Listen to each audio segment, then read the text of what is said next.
راضی ہو وہ خوش نصیب ہے جسے رسول راضی ہو تو جسے بھی کہو مانوں گا رضی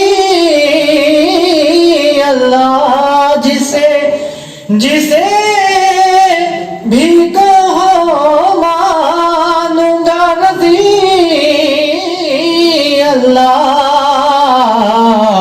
مگر یہ شرط ہے پہلے بطول راضی ہو مگر یہ شرط ہے پہلے بطول راضی ہو اور آخری چاند سے سماعت فرمائیں گے ہم کیسے کہہ دیں خلد کا حقدار کون ہے ہم کیسے کہہ دیں خلد کا حقدار کون ہے ارے زہرا یہ جانتی ہے عزادار کون ہے زہرا یہ جانتی ہے عزادار کون ہے تو زہرا سے پہلے خود میں جا کر رسول سے زہرا سے پہلے خود میں جا کر رسول سے باغ فدق بتائے گا غدار کون ہے باغ فدق بتائے گا غدار کون ہے صلوات بھیجئے محمد والے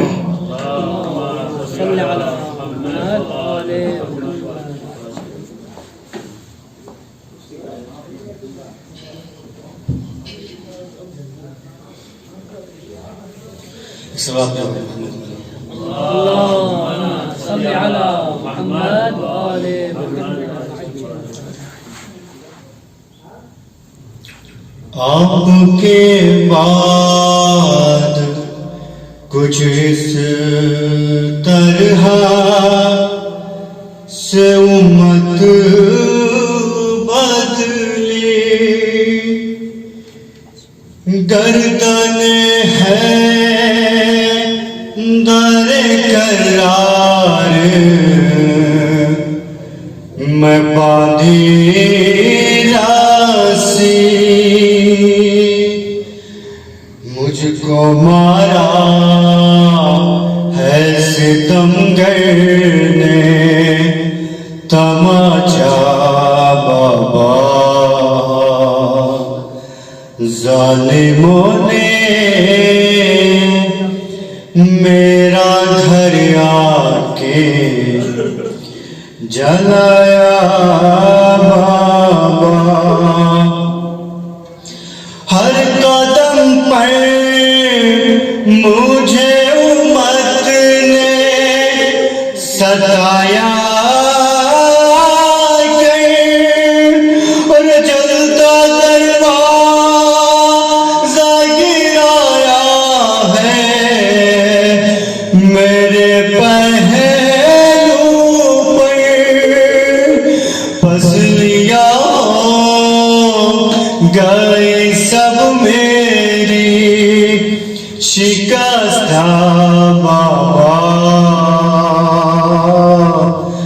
ظالموں نے میرا گھر آ کے جلایا بابا ارے کلو پیوان تو ہوئی آ کے جو دروازے کی یاد کہہ کے جو معصومہ عالم بولی میرا محسن بھی نہیں اب رہا زندہ بابا ظالموں نے میرا گھر آ کے جلایا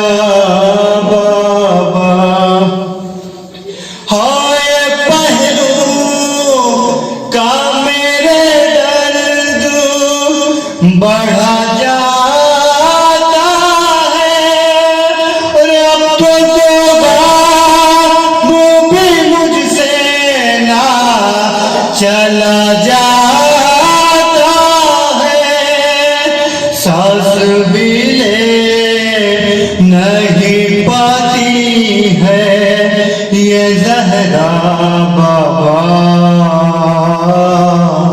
ظالموں نے میرا گھر آ کے جلایا بابا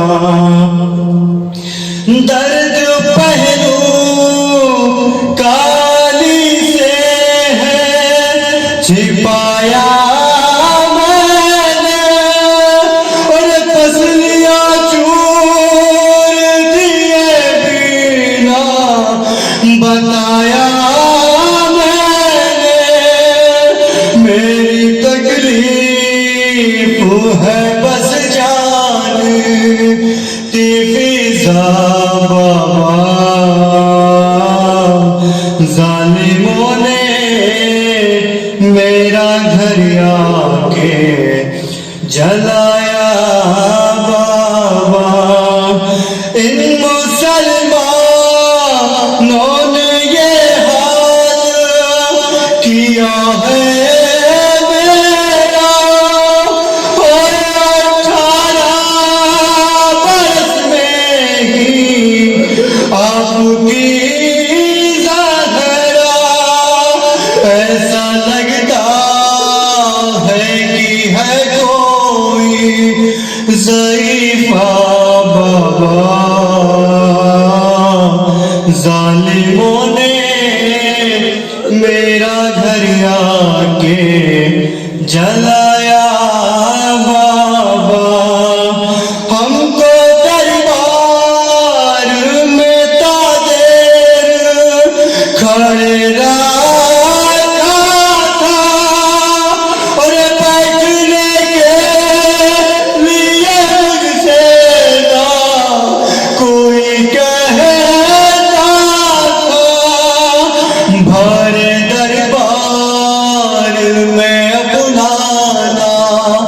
کوئی تھا بابا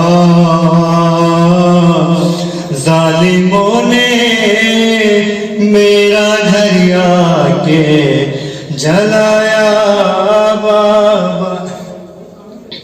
آپ دربار سے جو رہ رہے کے ہوا آتی ہے بس یہی صدا آتی ہے آج بھی قبر پہ ہے ظالم کا پہرا بابا ظالموں نے میرا گھر آ کے جلایا بابا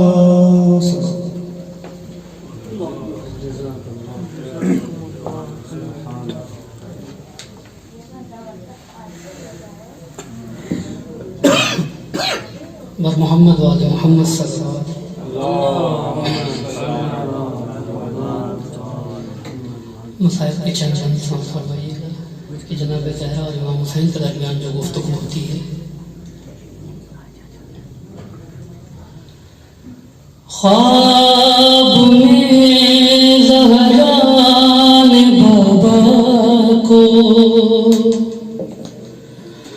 جو دیکھا ایک شب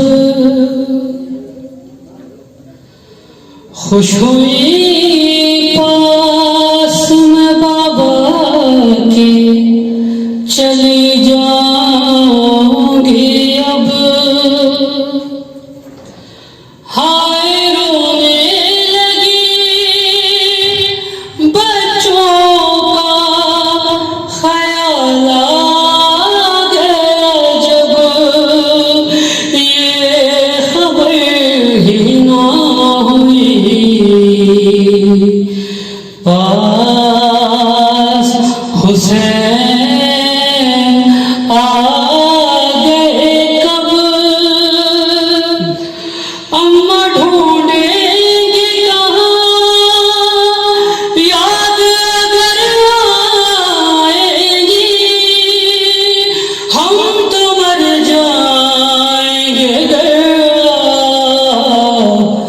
چلی جائیں گی ماں نے جب یہ سنا دل تڑپنے لگا پیار کرتے ہوئے فاطمہ نے کہا دیکھو حسین میرے حسین ایسے نہیں کہتے دیکھو حسین میرے حسین ایسے نہیں کہتے ماں کسی کی ہمیشہ رہی ہے کبھی میں بھی بچھڑی تھی اماں سے بچپن میں ماں کے جانے کا دکھ تو بہت تھا مگر دیکھو میں بھی تو پھر ماں کی جیتی رہی تم کو میری قسم تم سے بچھڑے جو ہوں ضبط کرنا ہے اے لال ماں کا یہ غم دیکھو حسین میرے حسین ایسے نہیں کہتے حال میں نے کسی کو سنایا نہیں خود تو روئی علی کو بتایا نہیں میرا پہلو شکستہ ہے بس اس لیے اپنے سینے سے تم کو لگایا نہیں ٹوٹی ہے پسندیا کرنا پائی بیان کتنی تکلیف میں جی رہی ہے یہ ماں دیکھو حسین میرے حسین ایسے نہیں کہتے مجھ کو معلوم ہے میرے نور نظر پیاس لگتی ہے تم کو بہت رات بھر پیاس رہنے کی عادت بھی ڈالو ذرا پیاسا رہنا پڑے کب کہاں کیا خبر پیاس تم کو لگے اور نہ پانی ملے یہ دعا ہے کہ وہ دل نہ آئے کبھی دیکھو حسین میرے حسین ایسے نہیں کہتے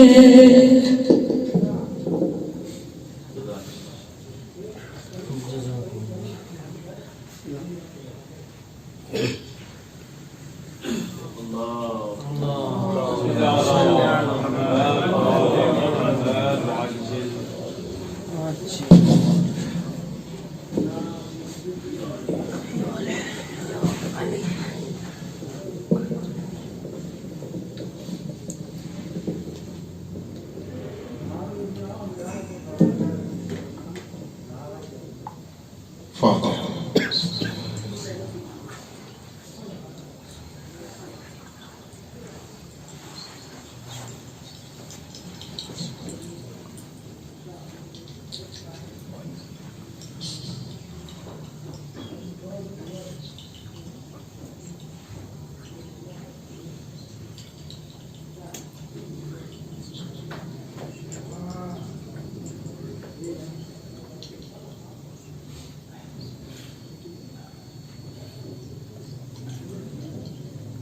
أعوذ بالله من الشيطان الرجيم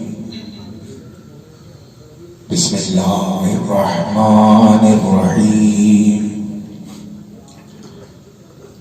نحمده ونستعین ونستغفره ونشکره ونتوسل علیہ ونصلی ونسلم علی خیرته فی خلقه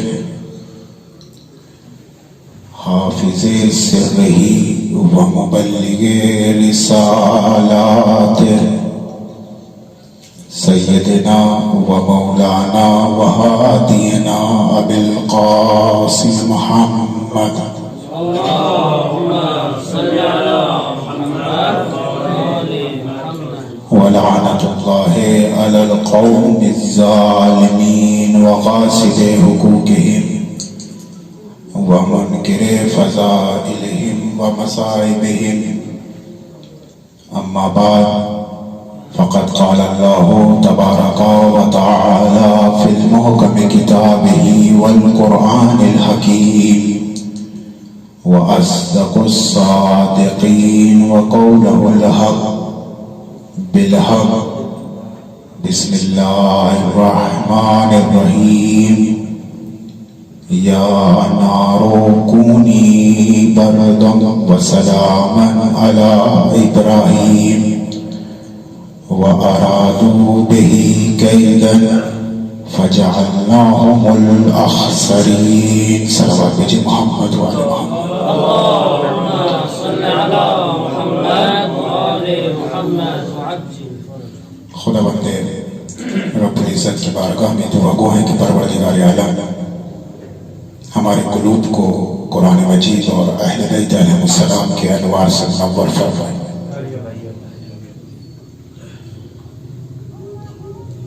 یہ مجالس در حقیقت تحفظ بشریت کے لیے ہوتی ہیں، تحفظ شریعت کے لیے ہوتی ہیں، تحفظ انسانیت کے لیے ہوتی ہیں، اور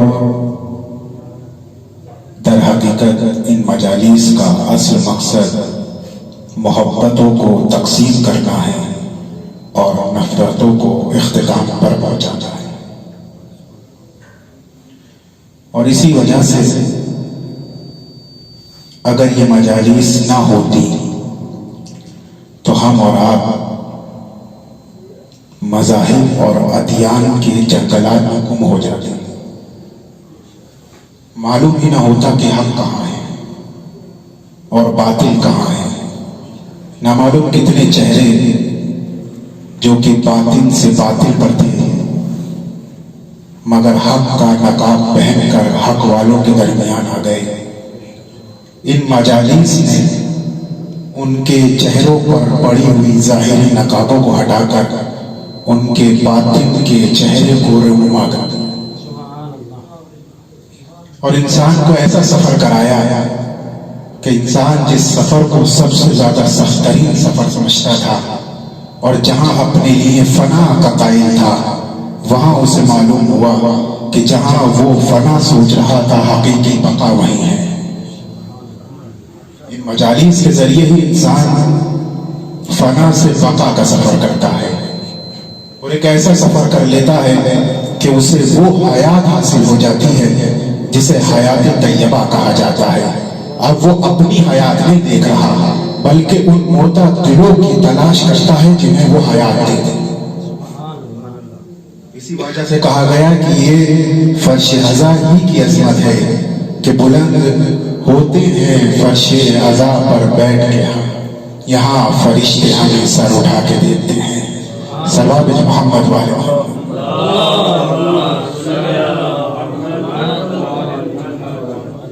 ایک سلسلہ ہے بہرحال جس آیت کریمہ کی تلاوت کرنے کا شرف حاصل کیا